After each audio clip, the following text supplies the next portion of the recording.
the watcher in the dark. It was a freezing winter night, the kind where the cold seeps into your bones no matter how many layers you wear. The streets were alive with drunken laughter and the distant echoes of music spilling from bars lining the downtown strip.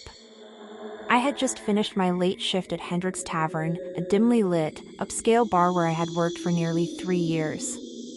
I was used to late nights, used to the strangers that drifted in and out of the place, used to the feeling of being watched. But that night, something felt different.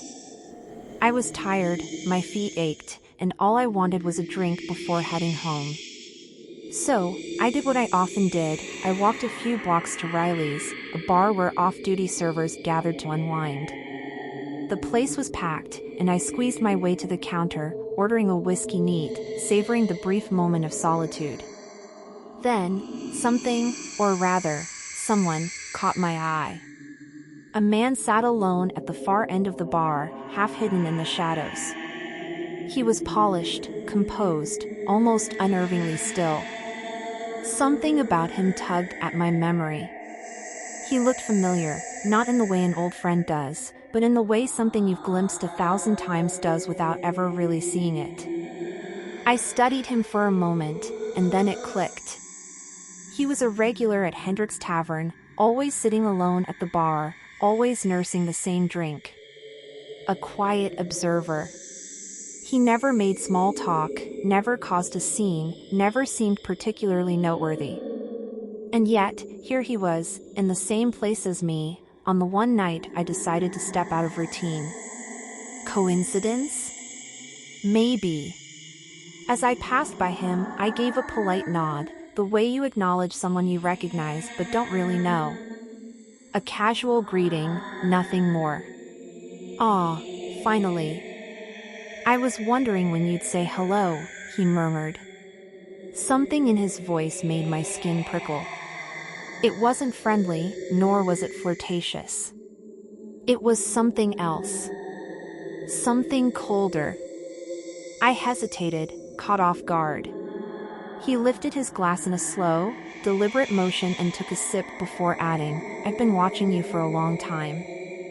I forced a chuckle. "Well, I guess that's the nature of my job, always being on display," I said lightly, already regretting acknowledging him. He smiled, but there was no warmth in it. "No, you don't understand. I've been watching you for years." My stomach tightened. The music thumped around us, the crowd buzzed, but I felt like we had been pulled into a separate, quieter reality. I wanted to walk away, but my feet wouldn't move. Something in his eyes pinned me there. He leaned in slightly.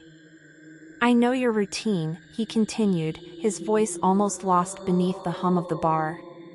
"You take the same route to work every day. You stop at that little coffee shop on 8th Street. You sit at the corner table by the window." A cold sweat broke out on my back.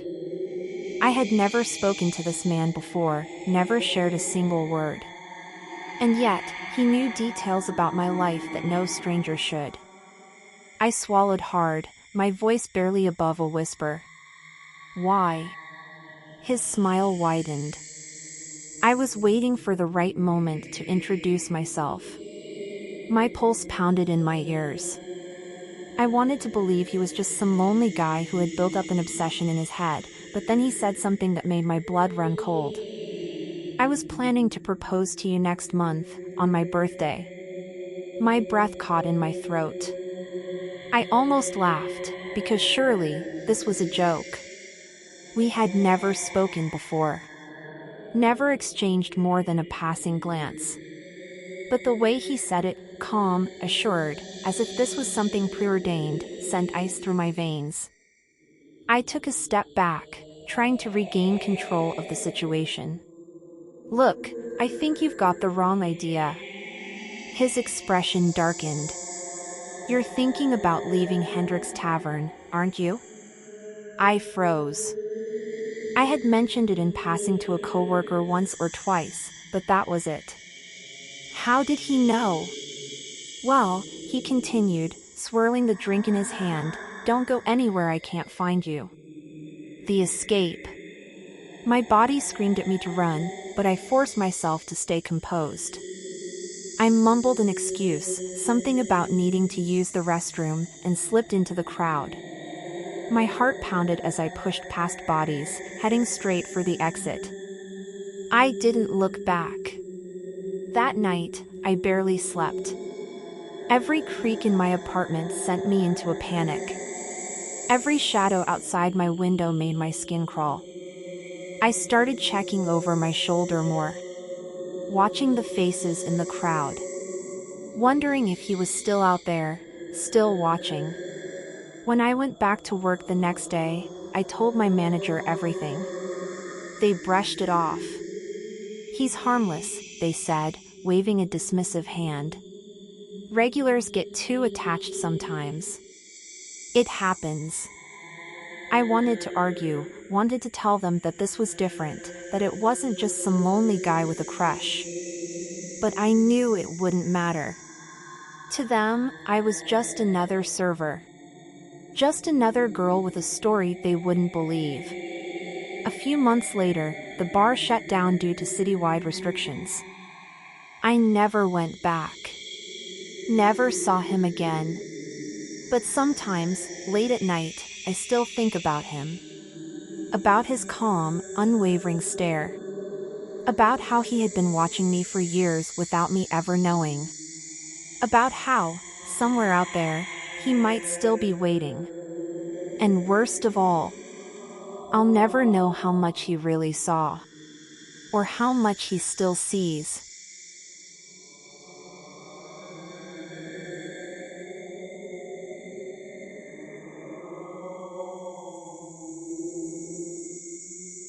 I never liked camping. Something about being isolated in the middle of nowhere, surrounded by nothing but trees and darkness, always made my skin crawl. But my best friend, Jess, loved it, and after weeks of her begging, I finally agreed to a weekend trip with her family. If only I had known what was waiting for us in the woods. The campground wasn't large, just a small collection of cabins and tents clustered near a murky lake. We arrived in the late afternoon, and as the sun dipped below the treetops, a chill settled in the air. Jess's parents set up the tent while we explored, laughing and daring each other to step deeper into the looming trees. I kept feeling like someone was watching us, but every time I turned around, there was nothing there. That night, the unease settled deep in my stomach. I lay awake in the tent, listening to the unfamiliar sounds of the forest. The distant hoot of an owl. The rustling of wind through the branches. Then something else, a faint, deliberate crunch of leaves. Footsteps. I held my breath and turned to Jess, but she was fast asleep. The sound moved closer, slow and measured, circling the tent. My heartbeat pounded in my ears as I strained to listen. After what felt like an eternity, the steps faded into the night, leaving me shaken and wide-eyed until dawn. The next day, we tried to enjoy ourselves, swimming in the lake and roasting marshmallows by the fire. Jess teased me for being on edge, but I couldn't shake the eerie feeling from the night before. It only got worse when we headed to the camp's shared bathroom facility that evening. The showers were in a small, dimly lit building at the edge of the campground. The air was thick with steam and the scent of mildew. Each stall had a flimsy plastic curtain, and beneath them, a gap wide enough to see someone's feet. Jess and I took separate stalls, and as the water poured down, I finally started to relax. But then, just as I was rinsing the soap from my hair, I heard it, a faint, breathy chuckle. At first, I thought it was Jess messing with me. "Very funny," I called out. Silence. Then another laugh, low and cruel, much closer this time. A sickening chill crawled up my spine. I glanced down and felt my stomach drop. There, just beyond the shower's edge, a pair of feet. Filthy, bare feet. My breath caught in my throat. They didn't move. They just stood there, waiting. I tried to scream, but before I could, the feet shifted, and then, slowly, something even worse. A head appeared beneath the stall. A face, twisted in a wide, leering grin, eyes locked onto mine. I shrieked, stumbling back and yanking the curtain aside. Jess's stall was empty. She had finished and left without realizing I was in danger.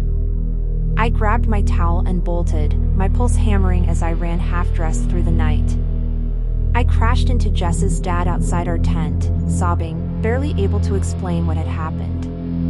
His expression darkened as he grabbed a flashlight and stalked toward the showers. Minutes later, a shout rang out, followed by frantic footsteps. The figure tore through the camp, sprinting toward the trees, but Jess's dad was right behind him. He never caught the guy. The police came, but there was nothing to go on, just a vague description of a man with wild eyes and a predatory smile. The camp manager later admitted there had been similar reports in the past. Girls who had seen strange shadows outside their tents. Unexplained noises in the dead of night. Whoever he wasn't a camper. He wasn't supposed to be there. And worst of all, he had been watching. Waiting. And that night, he finally got close enough to see me scream.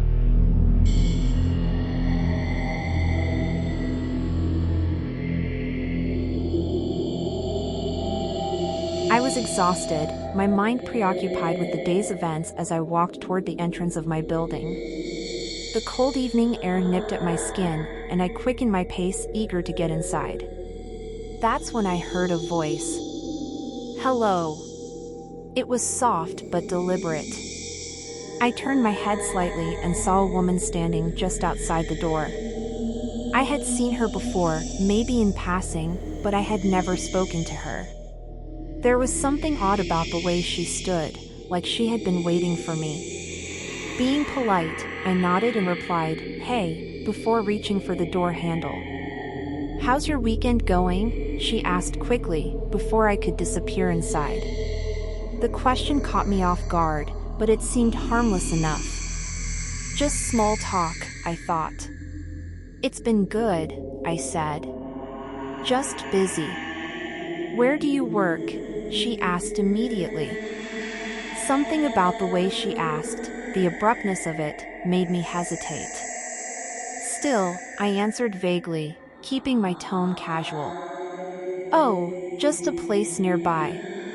She stared at me, her eyes locked onto mine. "How long have you lived here?" I shifted on my feet, feeling an unease creep into my stomach. The way she spoke was off, too direct, too fast, as if she were checking off a list of things she needed to know. I gave her a non-committal answer, hoping she would take the hint that I wasn't in the mood to chat. But she didn't. Instead, she took a step closer. "No one ever helps me," she said, her voice trembling slightly. "No one ever offers. My whole life, no one has ever cared." A strange tension thickened the air between us. I opened my mouth to respond, but what do you say to something like that? Before I could think of anything, she continued, her voice growing more desperate. "I'm a good person," she insisted. "I just want to do fun things. But no one ever invites me. No one ever asks me to join them." I stammered something, an awkward acknowledgement, an attempt to steer the conversation away, but she wasn't listening. Her eyes bore into mine, unblinking, her breath shallow. She took another step forward, effectively pinning me against the door. A sharp, instinctive panic prickled at the back of my neck. The hallway behind the door was empty. No one was coming. It was just her and me in the dimly lit entryway, and I realized, for the first time, how quiet it was. The seconds stretched uncomfortably as I struggled to think of a way to end the conversation without making things worse. Just then, the door swung open. "There you are," my building superintendent said, her voice firm but casual. "I need you for a second." Relief washed over me. I seized the opportunity, murmured a quick excuse, and stepped past the woman without looking back. Once we were inside, my super placed a hand on my arm and said in a low voice, "Don't talk to her again." I blinked, startled. "Why?" She sighed, glancing toward the door before looking back at me. "Just trust me. Avoid her." I wanted to argue. Maybe she was just lonely, just socially awkward. Maybe she didn't know how to interact with people in a way that wasn't unsettling. I had worked with people like that before. I didn't want to assume the worst. But as the night wore on, I couldn't shake the feeling that something wasn't right. The way she had watched me, as if she was studying me. The way she had stood, as if she had been waiting. The way she had spoken, her words spilling out like rehearsed lines from a conversation she had played out in her mind over and over. Hours later, I still felt that tight knot of unease in my stomach. My gut was screaming at me, and I've learned that gut instincts exist for a reason. I don't know what her story is. I don't know what she wants. But something tells me this wasn't just a random encounter. And something deep inside me whispers that she'll be waiting for me again.